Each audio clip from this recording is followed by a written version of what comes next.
ಗುಬ್ಬಿ ತಾಲೂಕಿನ ಕಡಬ ಹೋಬಳಿಯ ಆಡಗುಂಡನಹಳ್ಳಿಯಲ್ಲಿ ಕರ್ನಾಟಕ ರಾಜ್ಯ ರೈತ ಸಂಘದ ಗ್ರಾಮ ಶಾಖೆಯನ್ನ ರೈತ ಸಂಘದ ಜಿಲ್ಲಾಧ್ಯಕ್ಷ ಎ ಗೋವಿಂದರಾಜು ಉದ್ಘಾಟಿಸಿದ್ರು.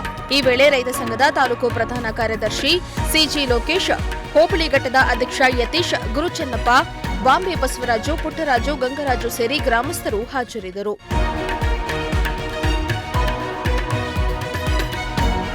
ಈ ವೇಳೆ ಜಿಲ್ಲಾಧ್ಯಕ್ಷ ಗೋವಿಂದರಾಜು ಮಾತನಾಡಿ, ರಾಜ್ಯ ಸರ್ಕಾರ ಇಂದಿನ ಬಜೆಟ್ನಲ್ಲಿ ಕೃಷಿ ಕ್ಷೇತ್ರಕ್ಕೆ ಕೇವಲ ಶೇಕಡಾ 14ರಷ್ಟು ಅನುದಾನ ಘೋಷಿಸಿ ಕೃಷಿ ಕ್ಷೇತ್ರವನ್ನ ನಿರ್ಲಕ್ಷಿಸಿದೆ ಎಂದು ಅಸಮಾಧಾನ ಹೊರಹಾಕಿದರು. ಸರ್ಕಾರಗಳು ಕೃಷಿ ಕ್ಷೇತ್ರವನ್ನ ಆದ್ಯತಾ ವಲಯವಾಗಿ ಪರಿಗಣಿಸದೆ ರೈತರನ್ನ ನಿರ್ಲಕ್ಷಿಸ್ತಾ ಇದೆ. ಈ ದೇಶದಲ್ಲಿ ಶೇಕಡಾ 70ರಷ್ಟು ಜನರು ಕೃಷಿ ಕ್ಷೇತ್ರವನ್ನೇ ನಂಬಿ ಕೆಲಸ ಮಾಡುತ್ತಿದ್ದಾರೆ. ಹಾಗಾಗಿ ಸರ್ಕಾರ ಕೃಷಿ ಕ್ಷೇತ್ರವನ್ನ ಆದ್ಯತಾ ವಲಯವಾಗಿ ಪರಿಗಣಿಸಿ ಮೂಲಭೂತ ಸೌಕರ್ಯಗಳನ್ನು ಒದಗಿಸಿದಾಗ ಮಾತ್ರ ಕೃಷಿ ಕ್ಷೇತ್ರದ ಅಭಿವೃದ್ಧಿಯಾಗುತ್ತೆ. ಕೇಂದ್ರ ಸರ್ಕಾರ ರೈತರ ಹೋರಾಟದ ಫಲವಾಗಿ ಕೃಷಿ ಕಾಯ್ದೆಯನ್ನ ಹಿಂಪಡೆದುಕೊಂಡಿತ್ತು. ಆದರೆ ರಾಜ್ಯ ಸರ್ಕಾರ ಕೃಷಿ ಕಾಯ್ದೆಯನ್ನ ಹಿಂಪಡೆಯದೆ ಉದ್ದಟತನ ತೋರ್ತಾ ಇದೆ ಎಂದಿದ್ದಾರೆ.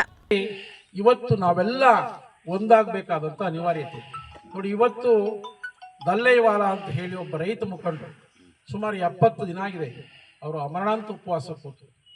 70 ದಿನ ಆಗಿದೆ.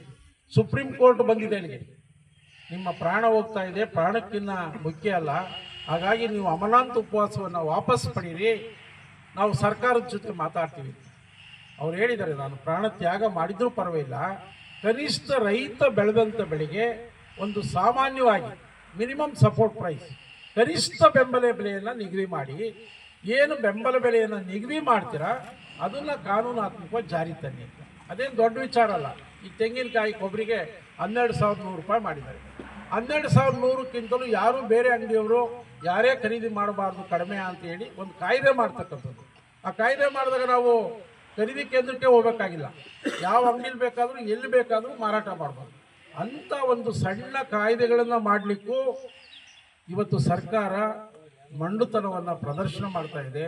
ನಮ್ಮ ಭೂಮಿಯನ್ನು ಕಿತ್ತು ಅವೈಜ್ಞಾನಿಕವಾಗಿ ಸ್ವಾಧೀನ ಮಾಡಿಕೊಂಡು ದೊಡ್ಡ ದೊಡ್ಡ ಕಾರ್ಪೊರೇಟ್ವರಿಗೆ, ಬಂಡವಾಳಶಾಹಿಗಳಿಗೆ, ಬಹುರಾಷ್ಟ್ರೀಯ ಕಂಪನಿಗಳಿಗೆ ಕೊಡ್ತಾ ಇರ್ತಕ್ಕಂಥದ್ದು ತಾವೆಲ್ಲ ನೋಡಿದ್ವಿ.